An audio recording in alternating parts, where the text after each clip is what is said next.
And the Jaguars are jumping as we wait the entrance of the defending state champion Mill Valley Jaguars here at the Swamp, and here come the Jaguars.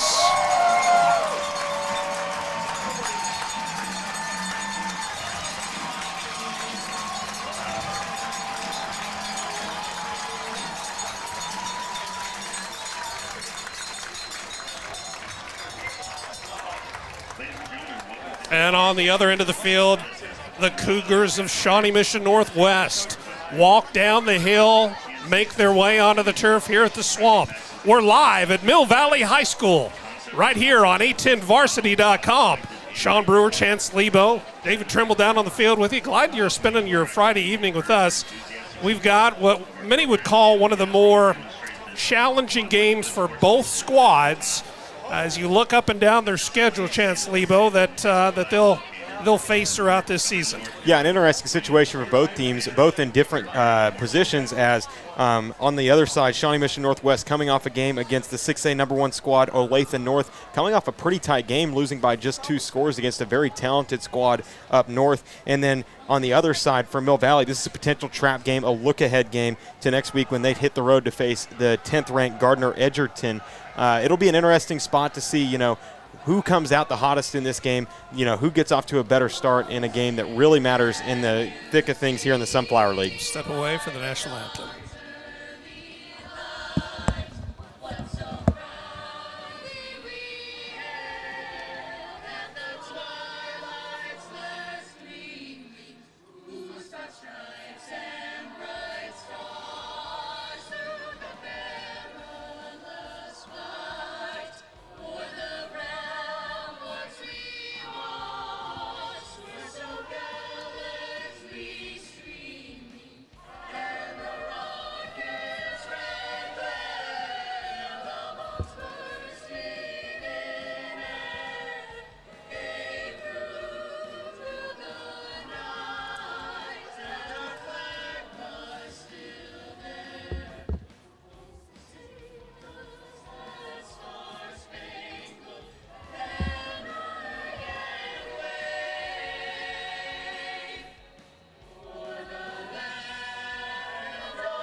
We're about 5.5 minutes away from kickoff here at Western Shawnee in beautiful Western Shawnee. We have a couple of moments. We'll go through the lineups here shortly. But just as kind of a high-level overview, Chance Lebo, looking at these two teams and what they bring to this matchup, looking at the stats of the first two games, looking at the personnel that they have, what do you see happening tonight? Give me your prognostication between the Cougars and the Jaguars. Well, this will be a battle between the tackles for both of these teams. On Shawnee Mission North, Maliko Adis is one of the top backs, not just in this league, but in the state. He will be getting a lot of looks from this Cougar offense. And on the other side, we know all about Hayden Jay at the quarterback position. Has not been running the ball as much as he's used to. Maybe this is an opportunity for him to get his legs going before a big game next week. And we've seen a variety of different running looks from Mill Valley this season. Sydney Lockhart's gotten a lot of it, carries the senior. Tristan Baker, obviously the leader of the running back room, carrying 27 times this year to lead the team. And then a Marion Graves, who provides some pop out of the backfield as a big bruising back. I really like the matchup between the tackles for these two teams. I think it comes down to who turns the ball over less, and field position game for sure in this one.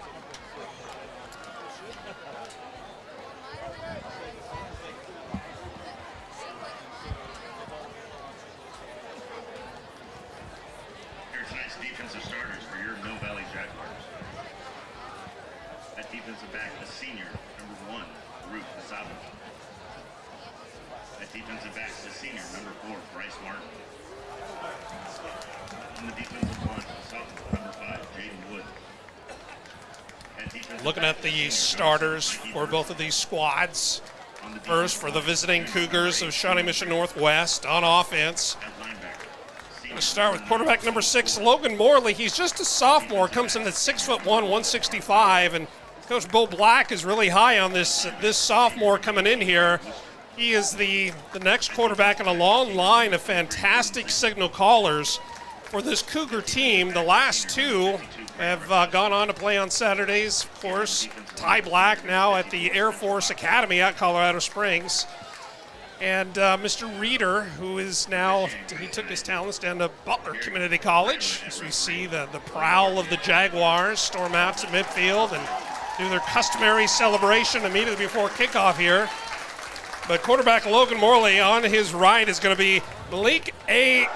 Oatis. Now, throughout the evening, I'm probably going to try to say Otis. I'm probably going to try to say A something. And just know, folks, if I say it correctly, my name is Sean Brewer. And if it's any time that I butcher it, my name is Chance Lebo. But Malik A. Otis, or Oatis. I'm going to have to get a quarter jar here or something. We'll get it by the second quarter for sure. And he, Chance Lebo, this is a guy that you watch him on film, and, they got a lot of playmakers on this team, but none bigger than Mr.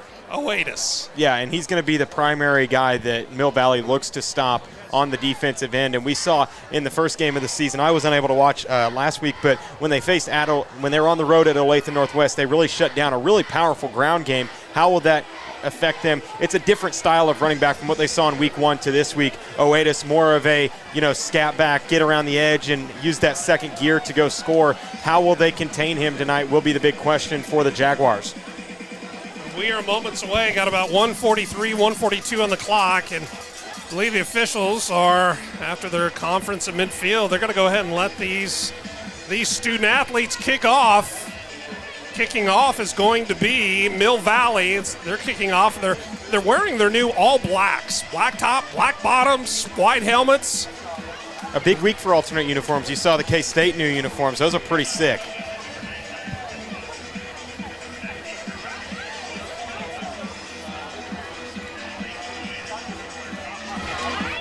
There we go.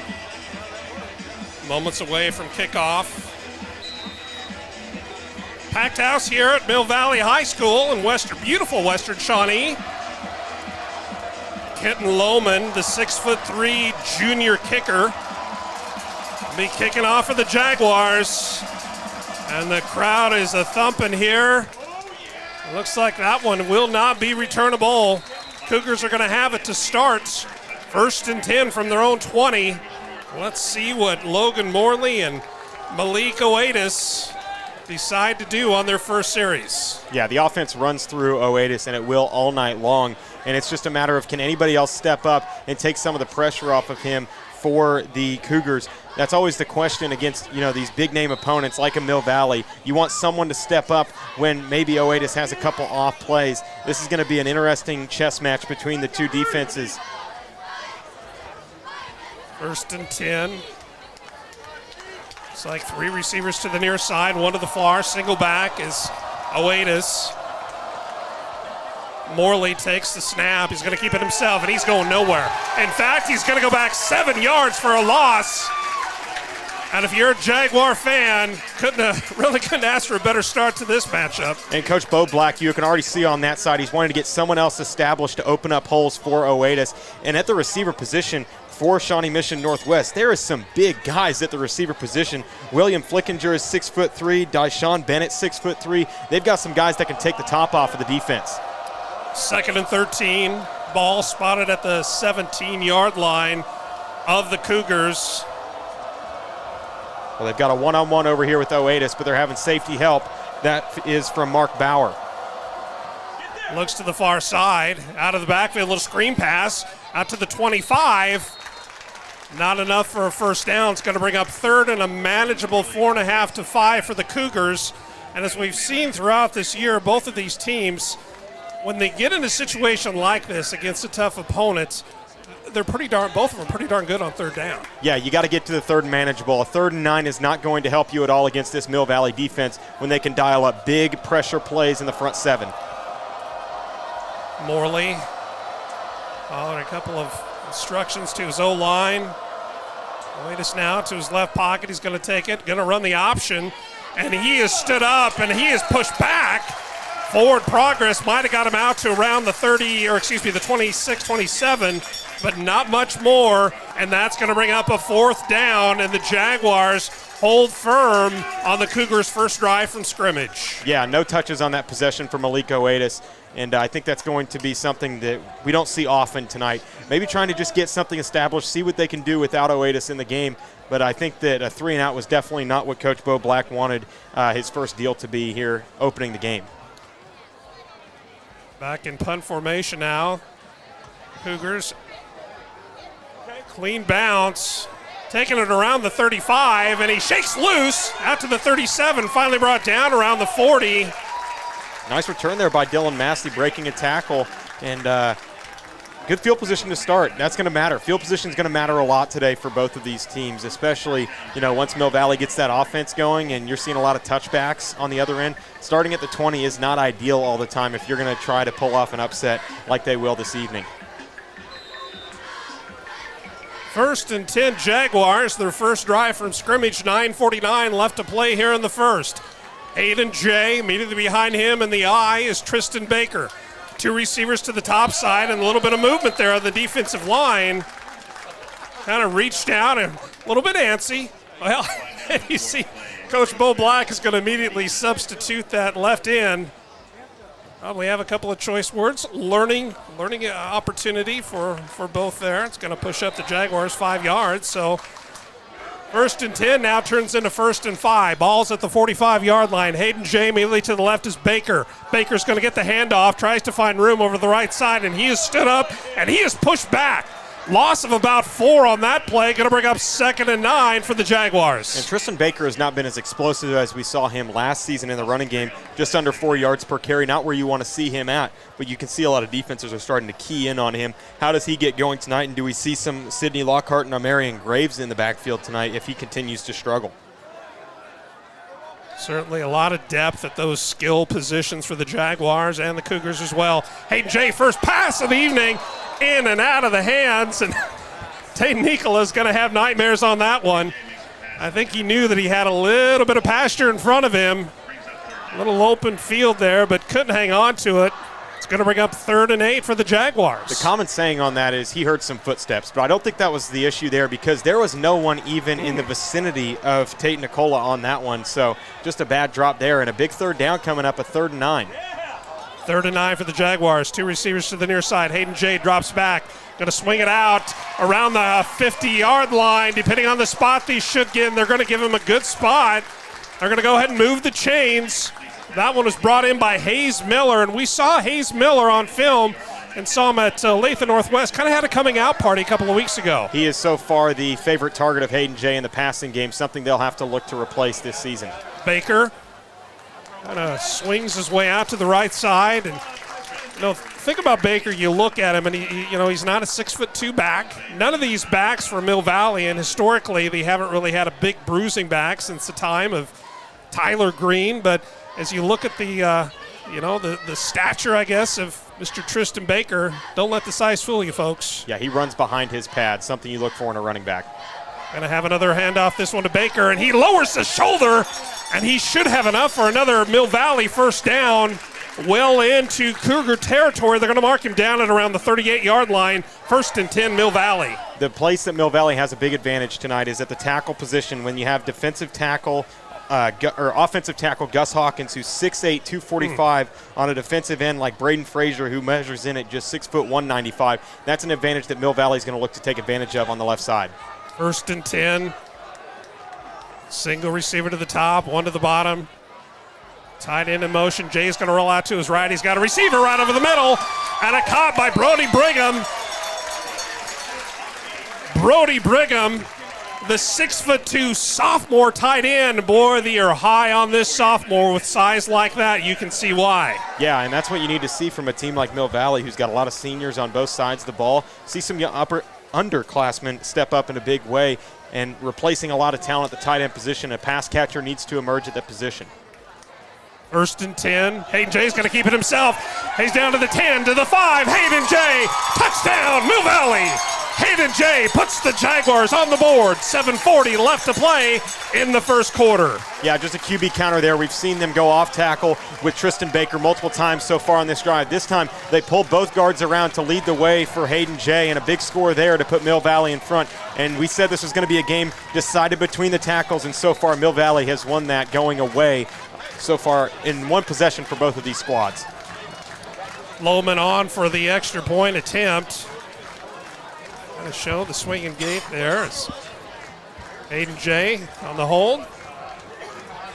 Brock Worcester, bad snap. Kick is up and it's good. And I'm sure Hayden Jay's going to put his touchdown run on his college, highlight reel that he's going to send to coaches. Go ahead and put that bad snap and get it to a good hold for your field goal kicker to make. Put that on your film and you'll get some coaches calling your way. Timeout on the field, 7:40 left to play here in the first. Jaguars 7, Cougars 0. You're watching it live on a10varsity.com.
Packed house here at Mill Valley High School. Mill Valley jumping out to an early 7-0 lead, 7:40 left here in the first quarter. Another touchback by Kenton Lohman.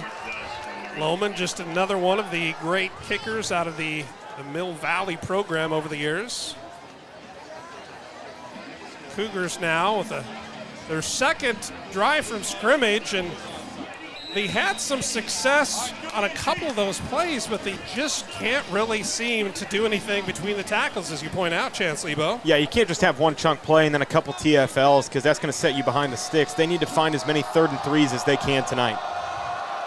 Logan Morley waits for the snap, man in motion, going to go to the right. Oatis with the pitch. He might have got back to the, maybe they give him about a half a yard on that carry. Hey, Otis, looking at him on film, if he can get to the outside, there's very few people on either team that could catch him down the sideline. Yeah, and that's going to be the key tonight for the Cougars is getting him outside the tackles, because we know that this Mill Valley team, between the tackles on the defensive end with Brock Worcester and Noah Coy on the inside, they can make plays sideline to sideline. They've got to beat them to the sideline if they want to win tonight. Brock Worcester's mom is going to have your high, my friend. And I pressure on the quarterback, and they brought him down just around the 13-yard line. And for the third time in the first two drives, Mill Valley has tackled that quarterback for a loss. Yeah, and that was Brock Worcester. Worcester. That was Brock Worcester on that one, taking the hide of Logan Morley on the play and, setting behind the sticks again. If that's Miss, I see her coming up the stairs right now, and she does not look happy. I might take my bathroom break for the night. Cougars right now, their offense doesn't look too happy going against this defense, the fearsome foursome and company for Mill Valley. 6:21 left to play in the first. 3rd and 16. A little bit of trouble on a little screen pass out around the 11. Nice little juke move, but they don't get out near the first down marker. In fact, didn't even get back to the original line of scrimmage where they started at the 20. It's going to bring up for the second drive in a row, 4th down in a punting situation. Yeah, Mill Valley sending a stunt on the right side, and a nice awareness right there by Logan Morley to step up into the pocket. There's just nothing open downfield. Like you said, that fearsome foursome up front is they're going to be a problem for a offensive line that, at the guard and center position, they are, more big than quick. And I think they got a piece of that there. Derek Lawson tried to get it off, and you're exactly right, Chance Lebo. A good rush in there. That might have been, I didn't get a good look, but Looked that might like have been Noah Coy. Noah Coy, the big linebacker. Noah Coy, one of the leading tacklers on this Jaguar defense. And I tell you what, if you could have scripted, worst couple of series to start for the Cougars, not sure how it could look much worse, but it's still only a 7-0 game. Now's the time where the defense of the Cougars needs to step up, and you're a Cougar fan hoping for a turnover. Yeah, or at least some kind of stop behind the line of scrimmage. Watching big number 10, Adam Hageman, just a sophomore, but he leads this Cougar team in tackles. Nice shot out to the right side to Hayes Miller, his first catch of the evening.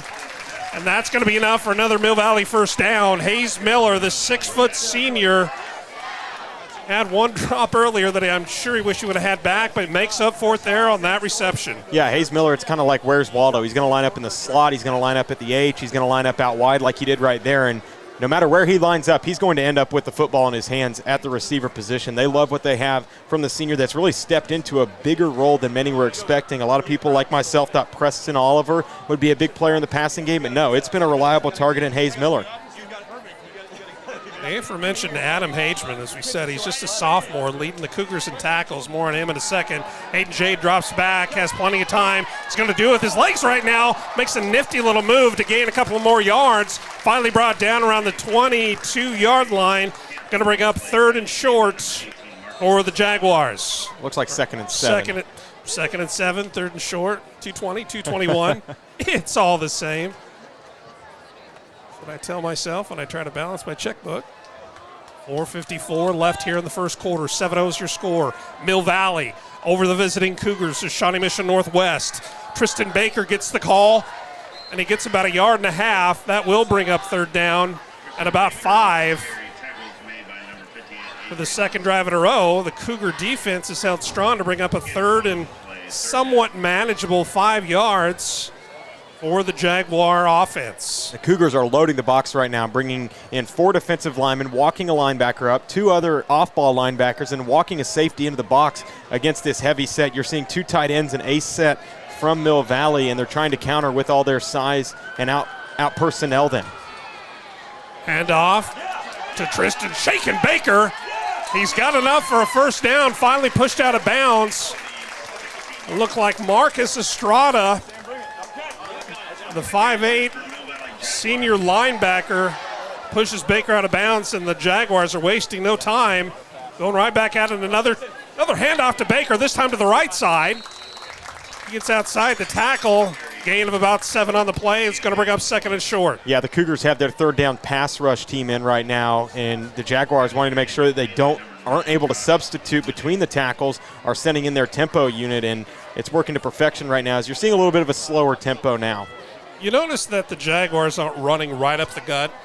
A lot of that has to do with big old Adrian Elson. He's just 6 foot 275.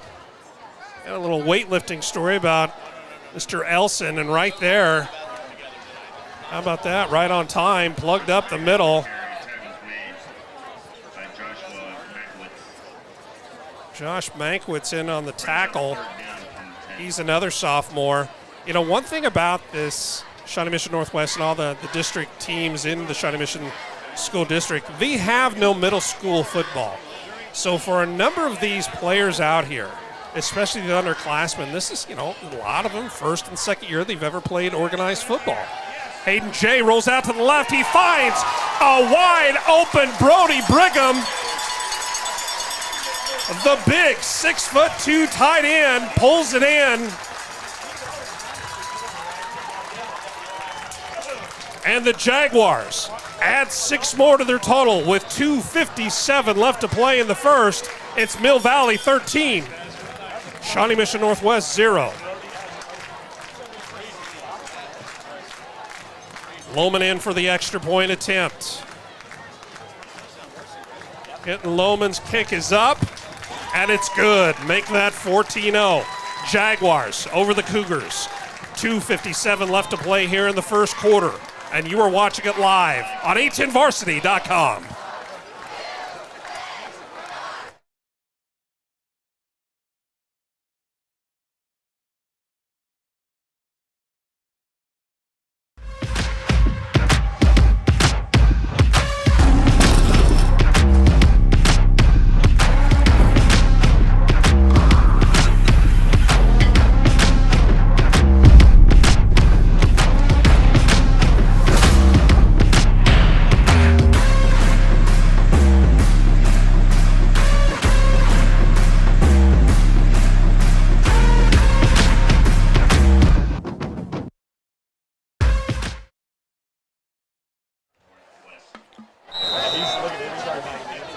2:57 to play here in the first quarter.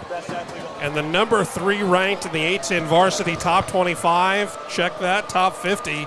In the metro area, these Jaguars are showing why they deserve that top 5 honor. Another booming kick by Lohman all the way out of the back of the end zone. Might be getting a call for the folks down at Arrowhead after their, although the kicker that the Chiefs picked up from the Jets was cut by the Jets, did a great job. Amendola, no relation to Danny. Yeah. But we're here talking about the Jaguars and the Cougars right now. Now the Cougars, it's going to be their 3rd drive. First 2 just stalled out. In fact, the first play of each of their first 2 drives resulted in negative yardage. So let's just see what Bill Black and company dial up here. An offensive-minded coach, you know he's got a couple of things up his sleeve to get some momentum going on offense. And that might be, might say offside. Yeah, indeed they will. That's going to go against Mill Valley. And for the first time this evening, the Cougars have positive yardage on first down, thanks to a Mill Valley penalty. Love watching the Trench boys up front there. Big number 76. That's Denzel Dillard, 5'10", 280 pounds. 5'10", 280. That young man, you watch those interior linemen. He's got great feet. He gets around. Now there's a handoff right up the middle. Oatis gets the call. And Mill Valley thinks that there was a fumble on the play. But the Zebras think otherwise, and it's going to bring up 2nd and 3 from the 27-yard line for the Cougars. Manageable second down. Yeah, Oatis is being pretty patient with the ball in his hands right now, and Coach Black might be tempted to go for a shot play here on 2nd and short, but you cannot have a sack and set yourself up for 3rd and long. Another handoff now. He shifts his field, going the other direction. Oatis finally pushed out of bounds around the 32-yard line. I believe that might have been Cole Allen for Mill Valley. Or excuse me, that's Davion Harris. Well, we're starting to see him get more comfortable, and Coach Black is finding plays that he might, highlight on his play sheet right now. Be like, okay, I'm going to come back to that one here in a little bit, as this is a pretty big backfield. This is a jumbo set here in the Maryland I. And that's a late flag. That wasn't it, though? Of course, we're up here high atop the field wearing a couple of headsets, but now they're going to say that there was a false start there on the offense, going to push back. The Cougars going the wrong way again here. But positive yardage and their first down of the evening. Coming into that drive, they had a total of 8 offensive yards. 2 steps forward, 1 step back. You get your first down, and then now you're behind the chains at 1st and 15. So not an ideal situation right now for an offense that's looking to find their comfort zone. This is an offense that put up 35 points last week against a pretty talented Olathe North squad. Power eye there. Got in the fullback. Lead blocker for Oatis. Boy, I don't know if you could hear it from up here, but can almost feel that hit. He was stood up hard.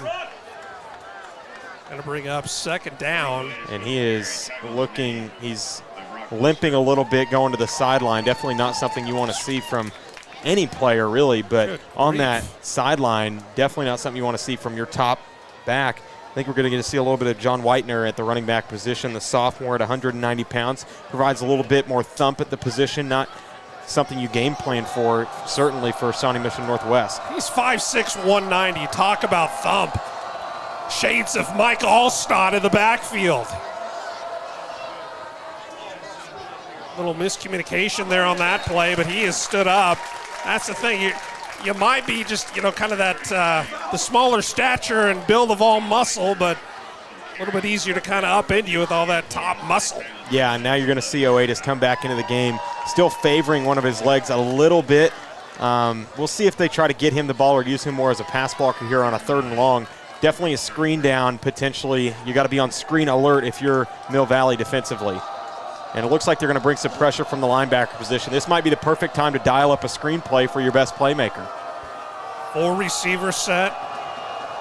Single back on the backfield, and they're going to have a false start again. And I think what they're looking at, without, of course, I'm not down there. We don't have intercoms here like they would in college and the NFL, but I believe they're calling it on the center for adjusting the ball. And, you know, it's kind of a judgment call depending on the crew that they bring in. Of course, these officials doing a great job, as they always do.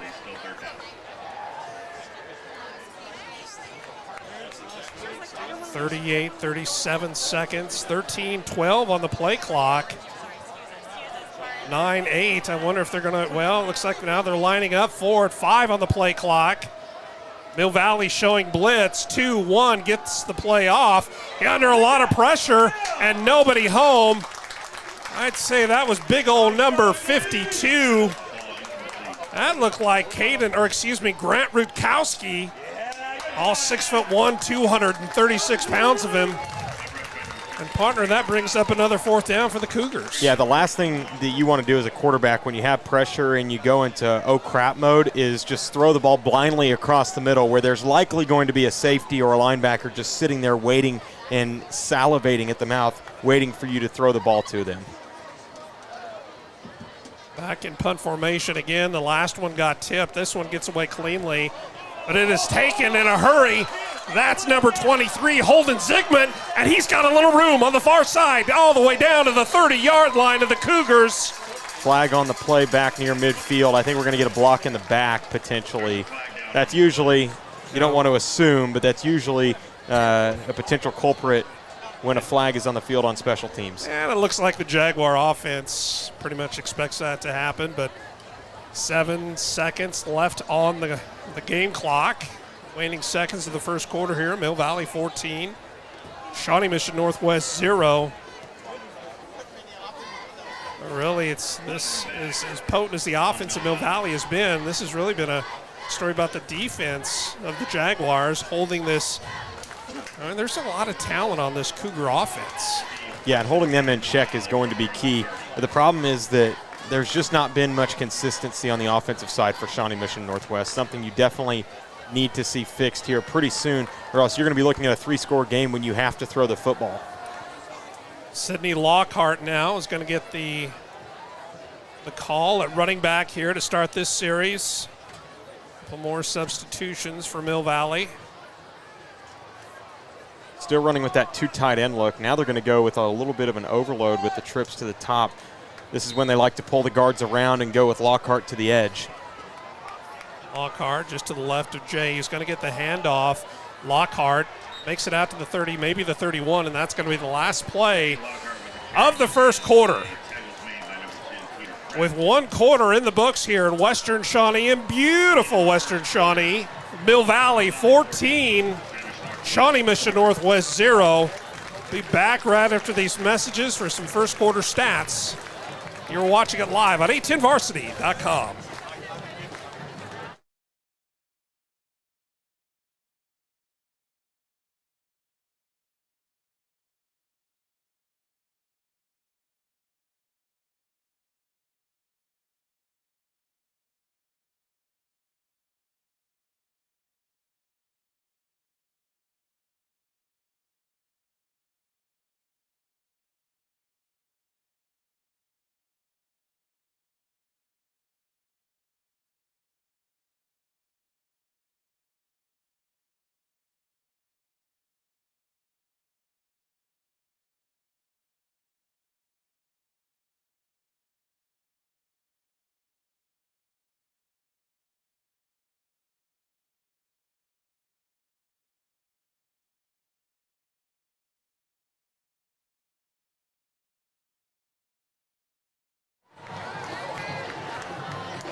Hayden Jay drops back. He's got a receiver over the middle.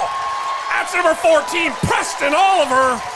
A huge gain to start the second quarter for the Jaguars. First and 10, Mill Valley from deep in Cougar territory. Yeah, that's definitely what Coach Coach Appleby wanted to do there, getting your best vertical threat in Preston Oliver involved, and now they're going tempo and really trying to put this game out of reach. And off to Tristan Shaken Baker, but he had a little bit too much bake and not enough shake in that one. No gain on that one, brings up 2nd and 10. Ball's at the 26. 14-0 is your score here. Early moments of the second quarter, 11-20, 11-19 left to play. Mill Valley behind Hayden J. Puts up 2 early touchdowns in the first quarter to count for all the points so far, but they're driving here just outside of the red zone. Hayden J. got to keep it himself. He stood up, flag on the play. He might have lost a yard, maybe got back to the original line of scrimmage. See what the flag is on this one. Have a little discussion down there. I think this is a Big 8 officiating crew. Nothing, I get nothing on that. Nothing? What do you mean by that? Big 8? A Big 8. That's before my day. Of course, Big 8, we got Nebraska, Oklahoma tomorrow. Oh, yeah. Big noon on Fox. Coach up there, Mickey Joseph, looking to earn the title of permanent head coach. Right now, Coach Appleby and these Mill Valley Jaguars on the penalty makes it 2nd and 18. He is under pressure. He tries to get rid of it. Hayden J was under pressure. I think that was big number. Was that number 8? Can't see it from here. I think that was big number 80. That's Sam Baldwin. I saw Adam Hageman really have a good job there recognizing screen right away. When you see your defensive line get through as easy as they did, you have to be aware that a screen is potentially happening, and he had eyes all over Tristan Baker out of the backfield, and that's a great job at the linebacker position. Just a sophomore, could definitely see him make some improvements in the next couple of years. One of those young guys that you talked about on this defense. 3rd and 18, 10:47 left in the second. Hayden J drops back. He's got a receiver over the middle. He's got a couple of them, and picked off. Intercepted by Gabe Hoskins, and he brings it back to around the 20-yard line, make it the 18. And this defense of the Cougars breathing a little bit of life back into this Shawnee Mission Northwest program. And Chance Lebo, this might have been just that spark they needed to get things going on offense. Yeah, I think that he was looking to go over the middle to his big target. We've seen him target Brody Brigham multiple times this evening at the tight end position, and that time just overshot his probably best playmaker on 3rd down. And overthrows, got to have those, is what most defensive coordinators will say there. Late player coming onto the field, does get on just in time. 10 on the play clock. Little pass out here to the near side. Grabbed by William Finkinger. He's a big target, as you pointed out earlier. They got some big receivers on this Cougar offense. Mr. Flickinger, I beg your pardon, 6'3", 175-pound senior, and the recipient of a number of touchdowns over his career from a lot of good quarterbacks. Well, I like what they did right there just to get the quarterback, Logan Morley, a young guy, confident. Get him an easy throw to the outside of the numbers to an open receiver, and now set yourself up for success here on 2nd and short. Say Otis here down on the near side. 3 receivers to the top. He tries to get to one of them. Oh, no. Not sure if they're going to say that he had possession of it or not. That was quite the play. The officials are going to say that was a catch, a football move, as they say, and a fumble. And just like that, my, how fortunes can turn on Friday Night Lights here on 810varsity.com. Yeah, that was kind of an accidental hook and ladder. Bounces off of the receiver's hands into a teammate's hands, and he, of course, doesn't really expect to have the football at all, and he coughs it up and ends up in the hands of Mill Valley. Huge break right there for the Jaguars, as now they get offense in great field position once again. Really, the interception by Hayden J really does not look like much right now. In fact, they're just back, I'd say about 12 yards from where the end of the first drive of the interception. Handoff over to the right side. I believe that's Marion Graves getting the call. It is the 5'10 senior with his first action of the evening with a nice gain for the Jaguars. Yeah, he provides the thump in the backfield at a $195 and has done a really good job this season. Him and Sidney Lockhart have both made the most of their few carries, with Marion Graves at 6.7 a pop, 2 touchdowns on the season. Definitely seeing an increased role as the season goes on. 1st and 10, Mill Valley, just inside the 30-yard line of the Cougars. Aiden Jay, 2 backs to his left. Hand off to Graves once again, and he is tripped up. We're on the far side. Let's say that was number 10. That was number 10, Adam Hageman.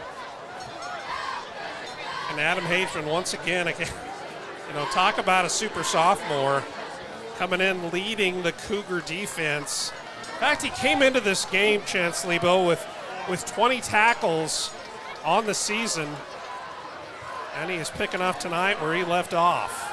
Aiden Jay, quick strike over to the right side. That's Hayes Miller with his second grab of the afternoon, or I beg your pardon, the evening. Just an easy, quick throw right there for Hayes Miller. They're going to back off because they respect the downfield threat of Preston Oliver. If you're going to do that, just a little quick hitch and go for your slot receiver, Hayes Miller. Marion Graves to the right pocket of Hayden Jay. Jay takes the snap, hands it off to Graves. He's got some room.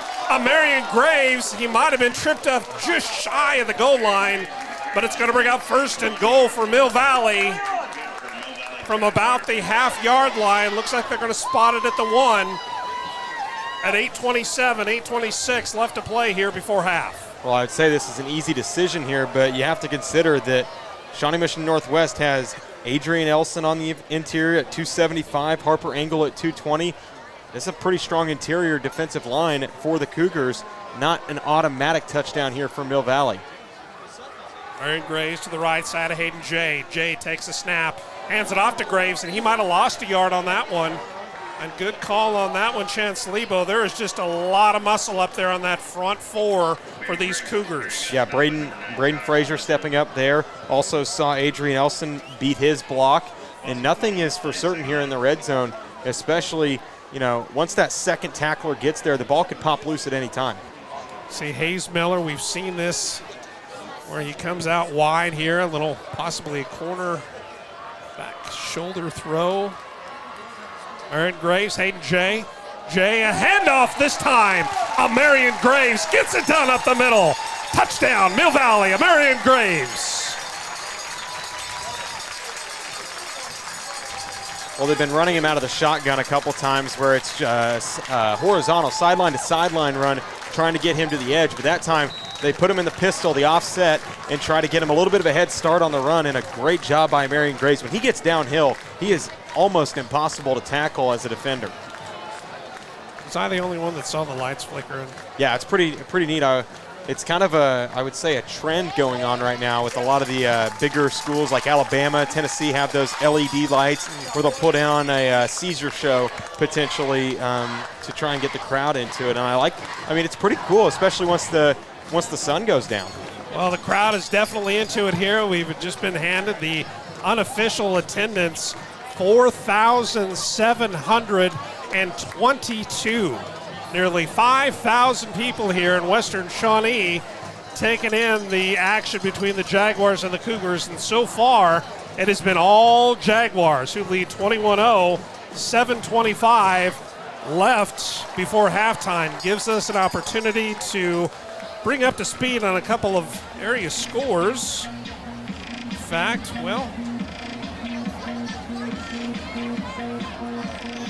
got a little rave or a little something, dance party going out here.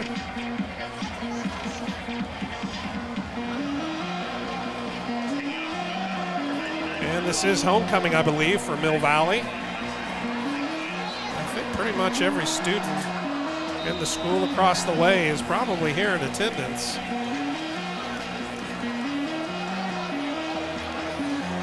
$7:25 before halftime. Mill Valley 21, Shawnee Mission Northwest 0. Lohman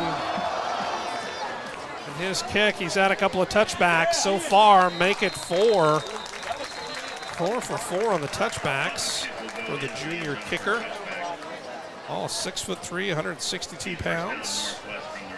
Well, despite the interception on the last drive, we saw the Cougars have a little bit more success in the fumble, sorry. We've seen them have a little bit more success in the passing game, getting more comfortable at the quarterback position with Logan Morley. I would assume that they do some more quick throws, try to get him comfortable, and then maybe an over-the-top play or something to get Maliko Adas the ball in his hands. I mean, right now we've seen him touch the ball, maybe 4 times, and I understand he's dealing with a little bit of an injury or some nicks and bruises, but got to get him the football. Yeah, Adas only with 4 carries on the evening. Fumbled snap will not do. Trust me, I was a backup quarterback. Those fumbled snaps can get you. You'll have a teaching moment plenty of times with your coach on Sunday when you guys watch film. Especially, they had their little I formation, their jumbo backfield. They probably had an advantage there with Adas trying to get him the football with some blockers in front. But now you're set yourself back for 2nd and 11, and the play sheet just gets a little bit smaller the more and more yards you lose. Logan Morley waits for the snap. He's going to scram out. I beg your pardon. It's going to be a handoff to the big guy, the big fella, the fullback, right up the middle. Pounding through the line. A gain of about 6. My goodness, talk about a bowling ball rolling over the pins of Mill Valley. Who was that man? I think it was Adrian Elson, the defensive tackle, trying to get him involved a little bit. Adrian Elson. Another one of those young guys on this team that they're trying to get more involved just to – well, actually, he is a senior, and now you're getting Adas the football with blockers in front. Just not having much success there. And that's going to bring up 4th down. Seemingly now they're going to bring on the punt team. Mill Valley, another 3 and out. Just what the doctor ordered for the Mill Valley faithful here. Summary of that drive: 1 touch for Adas and no passes. Not ideal. You know, the way they're stacking the box, you think at some point they're going to have to kind of take a shot or two. But, of course, when you have the pressure coming up the middle like Mill Valley is showing, it doesn't give you a lot of time. Let's see what we have here. Looks like they're going to get a timeout. I almost said shot clock was running down. Play clock was running down. Indeed it was. Good observation there. 5:37 left to play before halftime. 21-0 is your score here at Mill Valley High School. A couple of area scores of note. I can tell you that Bishop Miege and St. James Academy are all tied up at 7. That's in the second. Blue Valley and Blue Valley Northwest, one of the games on our partners over on WHB 810. Blue Valley and Northwest tied up at 14. Blue Valley West, the other Jaguars in the area, lead the Timberwolves to Southwest 7-0. And Gardner-Edgerton, who these Jaguars will face next week down the road in Gardner-Edgerton, leading the Owls of Olathe West 14-6. Back in punt formation, a little bit of a high snap. He gets it away. This one is going to be fielded right around the 43-yard line of Mill Valley, and that's where they're going to have it 1st and 10 with 5:33 left before halftime and a 21-point lead chance, Lebo. The way that Mill Valley's been playing so far, they could get 2 more scores with 5.5 minutes left in this first half. They have been that good and that dominant on the offensive end. They're getting anything they want in the passing game. A lot of that credit has to go to Hayden Jay. They're getting him outside the pocket so he can see some of his targets downfield. But they have the advantage on the edge with tackles like Gus Hawkins and Mason Kemp, both above 6'7". They just Shawnee Mission Northwest cannot match that with their defensive ends and linebackers. So it's just been feast mode on the outside for the Jaguars. And trying to go into beast mode is Marion Graves. He gets the handoff. Little side step, little stutter step, and the pile kind of pushes forward for a gain of about 3. It's going to bring up 2nd and 7. Just on the Mill Valley side of the 50. And that's where they've had trouble, is running between the tackles, because you have big Adrian Elson in there, and Harper Engel is no slouch at 6'3", 220, and they're loading the box. They're putting 8 guys in the direct box and then walking up a safety. It is going to be hard for them to run between the tackles, but they have the athleticism to get outside. 2nd and 7 for the Jaguars. Hayden Jay and Marion Graves. Handoff. No, I beg your pardon. Jay's going to keep it. He's under pressure, and he's going to be brought down behind the line of scrimmage with a whole host of Cougars right there to show him the turf. Big 71 in there. was that? Who else was right there? Oh, I guarantee you that that was Adam Hageman and Adrian Elson. You know, one of the things that I like to do is look on some social media of the players before we have a game, and Mr. Elson had a video of him doing a squat of about, 2 tons. It was just absolutely ridiculous, and that was Hayes Miller for the intended receiver, and that's going to bring up for the first time this evening a 4th down for the Jaguars. 4th and about 10. Yeah, and we've seen a little bit of we've seen Hayden Jay go back and pooch kick this. They've got Mikey Bergeron in there as a wide receiver, not really his normal position. I would assume that this might be a pooch kick for Hayden Jay, and you get your all-league safety running on the other end. And okay, so I'm curious to see what they call here, because yes, there was offsides, but you also had a tight end running onto the field. I am terrible at counting, but if there was too many guys on the field, an illegal procedure when the flag happened, I'm curious to see what kind of flag we get here. And Coach Appleby is up there. He's getting ready to make his case. I think he's going to walk away with an answer that he's satisfied with. It is going to go against. Well, going to have offset. Going to replay the down. Well, didn't really even get to play it, but I can tell you that it is still 4th and 10 for the Jaguars. 4:17 left before halftime, and the Cougar defense for the first time this evening showing a little bit of spunk, stopping the Jaguars, forcing a 4th down. We'll see what the Jaguars do. 2 receivers to the near side. I think they're going to maybe try a hard count. Mill Valley likes to do this at times. See what we have, and yeah, you're right, Chance Lebo. It's going to be a little pooch kick by Hayden Jay, but it's going to take a real nice roll out just around the 22, it looks like, from up here. And the Cougars are going to have 4 minutes and 11 seconds, of course, plenty of time to try to get something going offensively. You know, we've seen flashes, Chance, where they've, had a nice gain of 7 or 8 yards, but of course the following play usually results in negative yardage. Yeah, consistency is key here with the offense, and not just the offense, but the play calling. You're having some success in the passing game, more success than you are in the running game.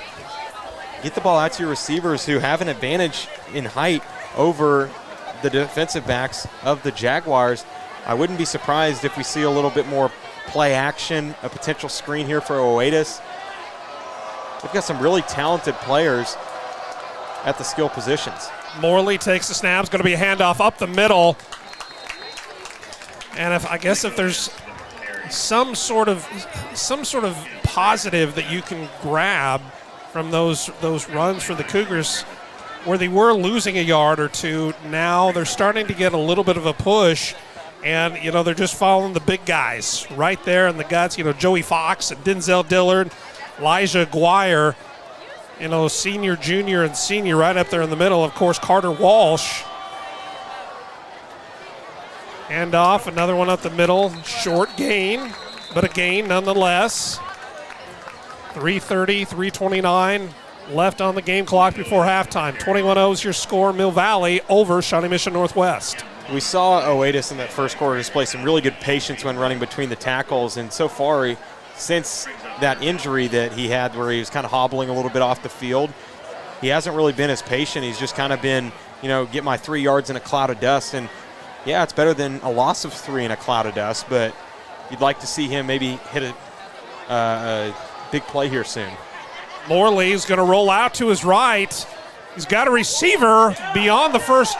That's going to be intercepted. Intercepted by Mikey. Don't call me Mike Bergeron. Mikey Bergeron with his first interception of the season puts Mill Valley just outside the red zone with 2:51 left before half and a 21-point lead over the Cougars. Yeah, and that's a lot like the fumble recovery that we saw earlier on the defensive end for Mill Valley. Throws a little bit behind his intended target, gets batted up into the air, and Mikey with a really nice play on the ball, falling through the air. Great field position at the 25 going in with under 3 minutes to play, and this is an opportunity for Mill Valley to really strengthen their grip on this game and maybe a little bit more consistency through the air for Hayden Jay, as they're not covering Hayes Miller very well. They're not lining anybody up over him. It looks like they're going into more of a zone look in a cover 3. Miller, 3 receptions for 35, going the other way this time. And they're going to get, I don't know that defensive back turned around to look for the ball. I believe that was Tyler West perhaps back there. He's just a sophomore, 5'9". Coach Black says he's one of the faster Cougars on this field is Tyler West, and might have got called for the PI right there. There won't be a spot foul like you'd have in the NFL, but that will give Mill Valley a first down. They're well inside the red zone now. 1st and 10, Mill Valley from the 12-yard line. Interesting that the chain gang on the far side are just kind of walking away. I don't know whether that's a foregone conclusion. The Mill Well, they're at the 12-yard line. They should be able to get another first down, potentially. Little confusion there. Waiting for the white hat to get. I mean, the chains aren't even in the correct spot. There we go. Good job over there on the far side of the chain gang. Hayden Jay is going to take it toward the chain gang. Hayden Jay blast through. Touchdown. Mill Valley. Hayden Jay with his second touchdown of the evening. They're going to mark him down at the 1 is what it looks like. I saw the guy, the official, the line judge on this side, kind of go up and do one of those. Okay, maybe not a touchdown. Yeah, but an excellent run there by Jay, getting the guards out in front of him. Jack Melvin and Jack McKinnon getting out in front, leading the way. Now at the 1st and goal from the 1, it's no foregone conclusion that they score here with some really good defensive tackles. Hayden Jay is going to try to do it again himself. This time he walks into the end zone. Touchdown, Mill Valley, Hayden Jay. And this time with his second touchdown of the evening, puts Mill Valley up 27-0 with 2:22 left to play before halftime. Yeah, we mentioned that the advantage for Shawnee Mission Northwest is in the defensive interior, so what do? They just run outside of him. They run away from him. An excellent play call there by Coach Appleby. And Hayden Jay has, been in command so far this evening. Hayden Jay, 6 of 7 through the air for 100 yards, including that one touchdown. And don't forget, a punt down to inside the 20. That's important. Yeah, that's exactly right. Field position matters, folks. 2:22 left before halftime. Make it 28-0. It is all Mill Valley all the time here in Western Shawnee, and you are watching it live right here on A10Varsity.com.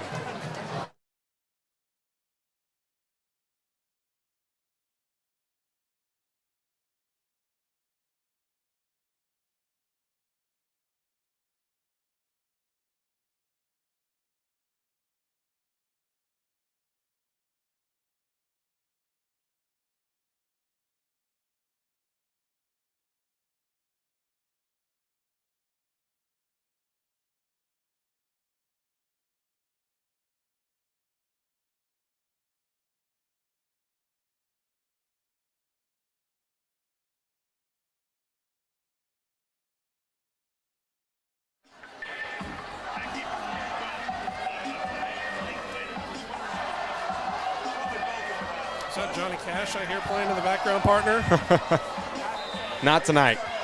That's a tragedy in and of itself. 28-0 is your score. We'll bring you up to speed on a number of area matchups at halftime. We'll also have the video of the coronation of the King and Queen, homecoming King and Queen for the host Mill Valley Jaguar student body. This one, believe it or not, it's going to be fielded around the 3-yard line. He's going to bring it up, and a little bit of a pause there. I think he saw that blue wall headed towards him, and it's almost like he gave himself up right there, and, well, how can you blame him? Yeah, they're only non-touchback of the night. They get their worst field position of the night. Great job by the special teams, and that's when you know you have a deep, talented roster, is when you've got freshmen, sophomores, juniors on the special teams unit making some big-time plays. That's something that'll definitely put a smile on Coach Appleby's face on Sunday when he goes around to watching this film. 1st and 10 Cougars. They have 2:15 before halftime. Try to manufacture something, some positive yardage coming into this drive. The total offensive yardage for Shawnee Mission Northwest is 46. Only a little shot out to the left side, a little stutter step. stays inside. Clock's going to run. And that's actually Jordan Whitener at the running back position. Right? Oh, no, never mind. Actually, that was Maliko Adis. Some of the shorter statured guys, it's hard to see their numbers in those uniforms with the jerseys all scrunched up. I called games last year at night with the team that had black on black uniforms with black numbers and black jerseys. It was impossible to read. For all you athletic directors that might be tuning in, I'll tell you what, help a brother out and a sister when we're up here in the box, or whether it's courtside at a basketball game even, you're that close to the players, and those outline numbers. Yeah. Listen, Grandma and Grandpa wants to see Johnny and Susie and hear Johnny and Susie's name, but we can't tell who Johnny and Susie are. That can be a problem for Grandma and Grandpa. And we'll hear about it as well. Oh, yeah. All of the complaints about tonight's broadcast, make sure they go to A10 Varsity, reference Chance Lebo. 2:07 left before halftime. Still 28-0 in favor of Mill Valley, but the Cougars have a first, and the scoreboard says 1st and 8 from the 17. Cougars are trying to get something, anything, some positive yardage, possibly into Mill Valley territory.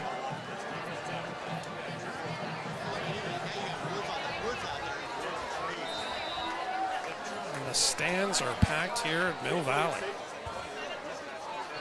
Packed here in the swamp, but the Cougars trying to get out of the swamp, quite frankly. And that's going to be a keeper by Morley. And Morley with his, I think that's the longest run from scrimmage so far this evening for the Cougars. Yeah, the offense of Shawnee Mission Northwest knows that all eyes are going to be on Maliko Adis. They tried that play earlier, first play of the game, to try and get your quarterback on a little bit of zone read action. And it didn't go very well, but now start to go back to it a little bit. Maybe we see he's getting more and more comfortable, not just in the passing game, but in the running game for the Cougars. And you like to see that from your young gunslinger. 1:45 on the game clock, 10 on the play clock. Plenty of time to get down the field, but the Cougars are going to have to get in gear here. And Morley, that's not how they're going to do it. But the ball's on the turf. They're going to say that he was down. But credit really the whole front line of Mill Valley on that one. I'd give credit to Truman Griffith right there. I think he might have been the first one or the finisher. They made a Logan Morley sandwich on that play. Great play on the interior, and a late developing play is not going to do very well against this defensive line for Mill Valley. How about Jaden Woods, number 5 for Mill Valley? And he's a guy that they're very high on. Just a sophomore and has come in and made some big plays early on in the season. Him at the end, he is going to be so much better in Week 10 and Week 11 than they could have ever imagined. And he's going to be a guy that's going to win them some games down the stretch because he's such a good pass rusher on the edge. Your athleticism. Wish I could have just a fraction of that, as we see here on the near sideline, or on the far sideline. The Cougar faithful over there, well represented. Of course, Jeff Rodbent got some family over there. He likes to keep an eye on his niece there, the cheerleading squad. Kind of hard to tell where she is, but shout out to her. And I'm sure that we mentioned Mr. Broadbent. High atop, he's kind of in the catbird nest. Top of the press box here at Jaguar Stadium.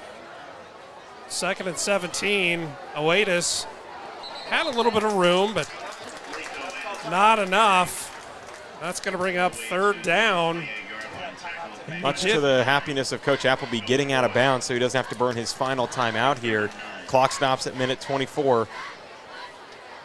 3rd and 9. Ball's on the 28-yard line of the Cougars. Got to get it out to around the 37.5 for a new set of downs. Setting in some new personnel, 12 on the play clock. 1:24, the game clock is stopped. 7-6, so they get set. 4-3, just get it off in time. Oatis, he tried to go between the tackles, followed his right tackle, but there just wasn't enough room there. Elijah Guire did have a nice push, but not quite enough. Spencer Vodka and Truman Griffith crashing in there. put a stop to that run. Yeah, they've got the speed and athletic ability to get around those bigger guards and interior offensive linemen that are on the Shawnee Mission Northwest offensive line. You mentioned Denzel Dillard at 280 pounds at center. Elijah Aguirre's 6'1", 310. He is no slouch at the guard position, but the quickness of both Griffith and Vaca have been winning those battles on the interior, and that's why we've seen the pressure getting to Logan Morley. They've got to get more quick designed passing plays for him to get comfortable if they want to end up, being competitive at the end of this ball game. Mill Valley now are going to be back fielding the punt at 1:15 left before halftime. Dylan Massey, Mikey Bergeron out there as well. Dylan Massey, and that's Holden Zygmunt, beg your pardon. They have their heels stuck at around the 40-yard line, their own 40. Flag on the play, and a little bit of movement from the offense. Once again, going the wrong way. I'm curious to see if Mill Valley does send the house here. I mean, you'd love to get some 2-minute drill reps with your quarterback, Hayden Jay, but they're backed up. They are punting it from inside their own 10. They've already blocked one punt with Noah Coy. I wouldn't be surprised if they send a couple extra rushers here, sacrifice a big return to go after a punt. We've seen some leaky protection so far, special teams-wise, for the Cougars. Back in punt formation are the Cougars. Get it away cleanly. It's going to be taken by Massey, but it hits the turf. He was able to recover it to his advantage. A fortuitous bounce leads him down the sideline all the way down to the 20-yard line. And that's not good news. Down at the back end, looking, I think that's Baruch Hasabu, the 5'9", 165-pound defensive back. He's a senior. Clint McAllister and the training staff are going to get him squared away here with 1:02 left before halftime. And that was a net gain after that punt of, what would that be, about 6 yards? Yeah.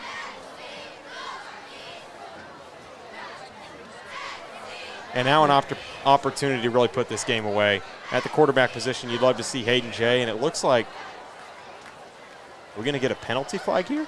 Because they're marking this ball at the 35. Maybe a late hit. That's always something that you have to take into consideration. Wait, maybe they're saying that he stepped out of bounds around that area. No word on that, but with 1:02 left before halftime and a 28-point lead, the Jaguars keeping their foot on the gas, trying to add to that total. And we're going to have some more laundry. We're going to have a little bit of movement there, and this is a very tightly officiated game. Not to say not being critical in any way. Of course, different styles for different officiating crews. They're going to call this one against Mill Valley. It's going to back them up for go ahead, Chance. I'm sorry. I was going to say they're going empty set here. That's when Hayden Jay threw his interception in this ball game. In empty set, a lot of the time you're going to have an open middle of the field. But right now they're dropping into cover 4 when they go empty. Maybe they're staying in man-to-man. Hayden Jay under a little pressure. He's got a receiver here on the near side. Pushed out of bounds. Smart play to get out of bounds. Stops the clock. Just under a minute to play here in the second quarter. That's going to bring up second and about 15 for Mill Valley. And they're wasting no time, even though the clock hasn't started yet. Plenty of time on the play clock. Hayden Jay trips to the top side.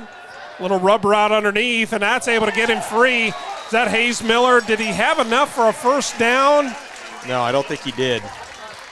That's going to bring up third and short, but plenty of time for Mill Valley. 42 seconds left before halftime. Jay looks to his right. He's got another. There he is. There's Hayes Miller once again. Mr. Reliable. Once he kind of got his legs underneath him after that first quarter, he has been absolutely stellar on the receiving end of Hayden Jay's passes here the first half of play. 35 seconds, fresh set of downs for Mill Valley. Ball's just inside the 20-yard line. Tristan Baker to the left of Hayden Jay, who takes a snap. Looks over to his right again, going through his progressions. He's got a receiver over the middle. And a good look, but just a little bit too much mustard on that one. They tried to get it again. to Hayes Miller, and why wouldn't you with a frame like that and the hands that we've seen him display here in the first half? Yeah, speaking of frame, if they're going to go into man coverage, you've got an opportunity on the outside with Preston Oliver at 6'4". Looks like he's going to be matched up with, I think that's Jack Scheffler on the outside, who is just 5'9". That's a 6-inch height advantage with one of your best receivers. We've already seen them go one-on-one to the outside with him here deep in Cougar territory once already. Maybe an opportunity here. Aiden Jay once again drops back, goes to his right. Wide open was Baker, thrown behind him. I don't know that he was expecting to have to kind of go back for that one, Chance Lebo, but he tried to, do that contortionist-like move to bring that in, but he just couldn't quite get it. Yeah, tough throw to make right there, trying not to get your running back killed on that wheel route. And that's a rare drop for him. He was their leading receiver coming into the game from last season. And he's a guy that they're going to look to get the football to. I would assume that this ball is going to Hayes Miller on 3rd down and long. 3rd and 10, 26 seconds left on the game clock. Aiden Jay, he's got wide rollout, tipped at the line of scrimmage. And a reception, I beg your pardon, that is Hayes Miller. Hayes Miller is in for the touchdown. Touchdown, Mill Valley. And that's not going to be ruled a pass interference. That's kind of that rub route. They run the switch to try and pull the safety off of him, and they didn't banjo the call, so the corner did not come up. He followed with him, and an excellent play there. A nice little scheme from Coach Appleby on the outside, trying to get your best playmaker the football. I'm seeing a little bit of a Cooper Kupp right now from Hayes Miller. You want to talk about a guy in the slot with a bigger frame that gets a lot of targets. And Cooper Kupp also wore 19 in his early days in the league, and we're seeing a little bit of that so far from Hayes Miller here early in the season. And we talked so much in the Olathe Northwest game. No returning receiving production from years prior. Nobody with experience at the receiver position. Who is going to step up? I thought it could be Preston Oliver, even at the tight end position with Blake Nice. It has been unequivocally Hayes Miller's receiving room, and it has been really fun to watch him develop into a superstar right in front of our eyes. As I think we're going to get a backup kicker opportunity here. Aiden Stanley. Indeed we will. For the first time this year, the 5'6" sophomore, Aiden Stanley. Now he's coming back over. They're going to, let's see, what are they going to do? They're going to bring in yet a different kicker? You want to talk about chess match? No, they're going to. It's Mikey Bergeron. It is Mikey Bergeron in for the PAT, and it's blocked. Mikey Bergeron, hands on the head. Well, last week, Chiefs fans saw their starting safety, Justin Reed, come in and kick an extra point and kickoff when their kicker got hurt on a kickoff. And Justin Reed filling in for Harrison Butker. Now, Mill Valley going with their starting safety, Mikey Bergeron. I'm not sure if there's an issue potentially. I hope not for Kenton Lohman, because he has been very impressive tonight. But yeah, that was just an interesting turn of events, as it looks like Lohman's going to still kick off. Interesting what happened there, and I think Coach Appleby is going to have a word with his special team unit out there, because typically that's not something that you see a Coach Appleby coach team do.